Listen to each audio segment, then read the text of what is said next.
सबसे रिश्तेदारी बना लेते हैं। और जहां विजयी हुए तो कहां के कौन, 5 साल तो फिर हम ही हैं।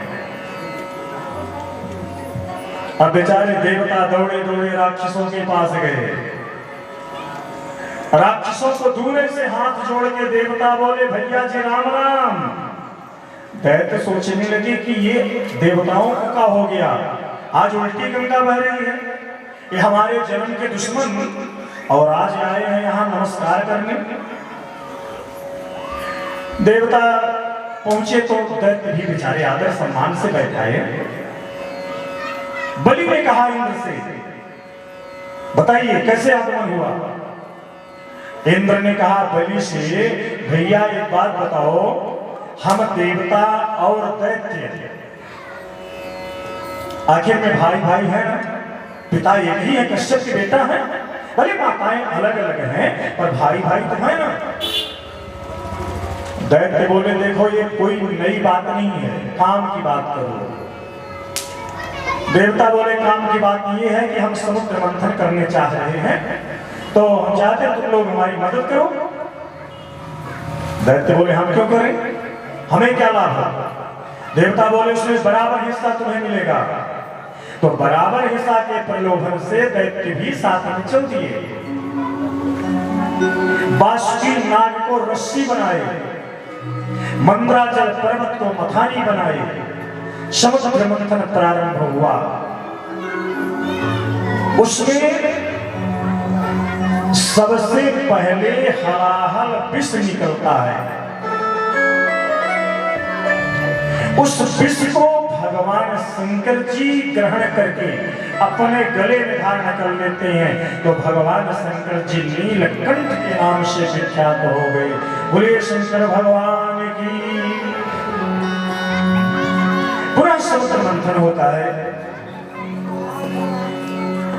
उस समुद्र मंथन से 14 रत्न निकलते हैं। पहला रत्न है जहर, तो निकला ही। इसके बाद एक घोड़ा निकला, उच्चैश्रवा नामक घोड़ा। इंद्र ने कहा मैं लूंगा, बलि ने कहा मैं लूंगा, भगवान ने बलि को दिला दिया। फिर निकला ऐरावत हाथी, जिसे इंद्र को दे दिया गया। कौस्तुभ मणि निकला, भगवान श्री नारायण ने धारण कर लिया। रंभा नामक अप्सरा निकली, देवताओं को प्रदान कर दी गई।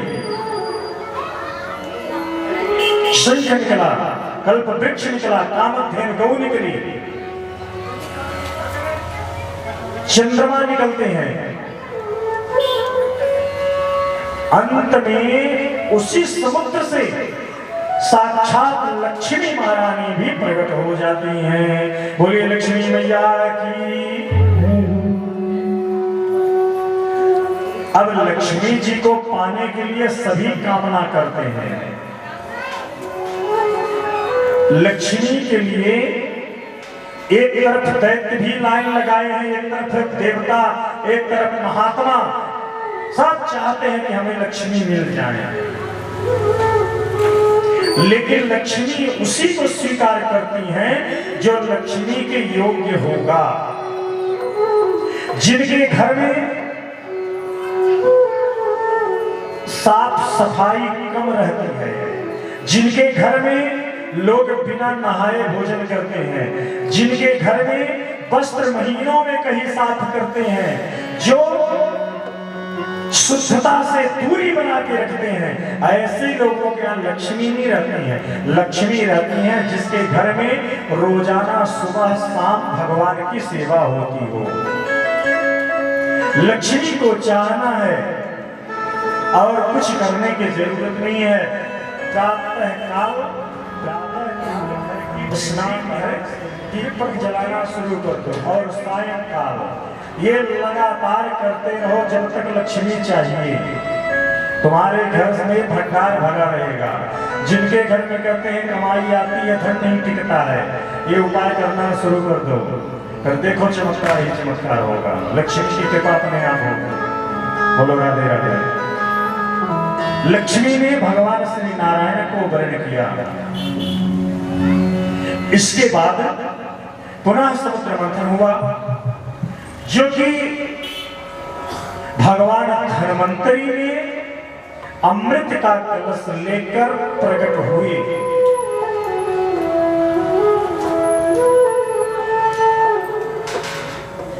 अब दैत्य तो पहले से ही इस तैयारी में थे कि जैसे ही अमृत निकलेगा हम छीन के भाग देंगे।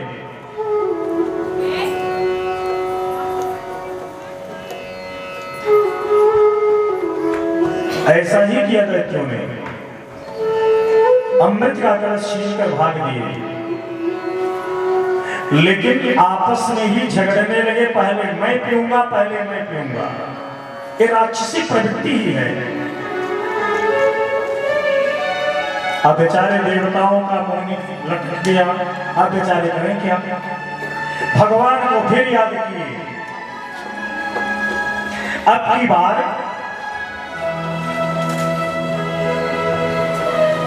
भगवान ने इन दैत्यों से अमृत बचाने के लिए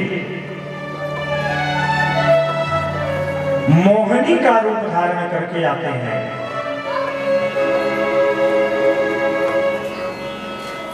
एक बात जरा गौर करें, भगवान ने मोहिनी रूप धारण जब किया, इस रहस्य को कोई जान ही नहीं सका। ऐसा मोहिनी रूप भगवान ने धारण किया कि भगवान शंकर जी स्वतः जो कामदेव को नष्ट करने वाले, भस्म करने वाले, वे भी मोहित हो गए थे। ऐसा मोहिनी रूप।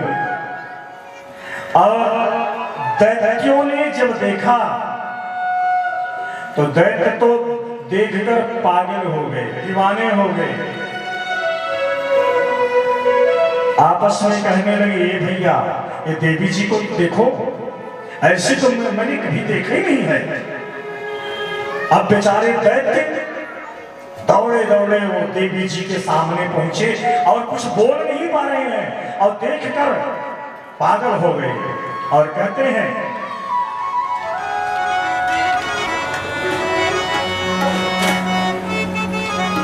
आपको देखकर देखता रह गया, आपको